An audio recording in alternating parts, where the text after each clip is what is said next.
Kayo po ba mga bossing ko ay isa sa mga nakakapansin na paborito ka ng kamalasan?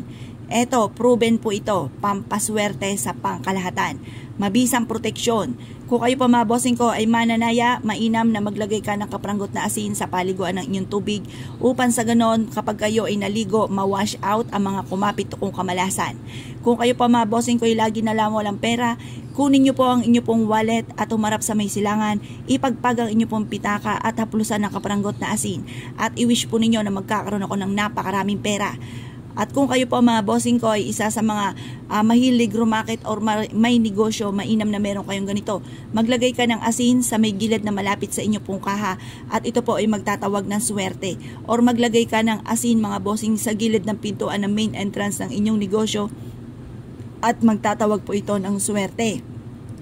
Kung piling po ninyo kayo po ay lagi na lang may karamdaman at kayo po ay piling nyo lagi kayo minamalas, maglaan ka ng isang mangkok or isang baso na asin at maglagay ka sa ilalim ng inyo pong higaan bukod sa pagdadasal at pananalangin ng taimtim na mula sa inyo pong puso mga bossing. Mapapansin niyo po na lagi kang iaadya kung saan lagi naman ay kayo ay suswertihin.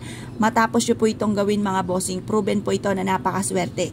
Kung kayo po mga bossing ko ay parang piling po ninyo kayo naman ay paladasal na tao at parang hindi po natutupad ang mga pangarap po ninyo sa inyo pong buhay, maglagay ka ng kapranggot na asin sa ilalim ng inyong dila, umarap sa inyo pong sa inyong silangan ng inyong tahanan, manalangin ng taimtim na mula sa inyong pong puso na matupad lahat ang mga pangarap sa buhay at maitaboy ang mga kamalasan ng mga pinagdadaanan.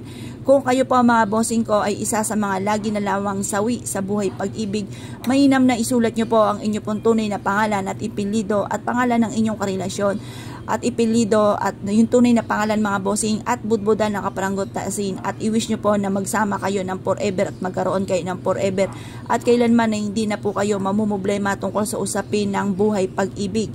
Kung kayo po mga bossing ko ay isa sa mga nagagamitan ng kaliwa or palipad hangin mga bossing, mainam na huwag kang magpapawala ng asin sa ilalim ng inyong higaan or sa loob ng inyong pong silid upang sa ganon hindi po kayo tatalaban ng mga ganyang negatibong enerhiya.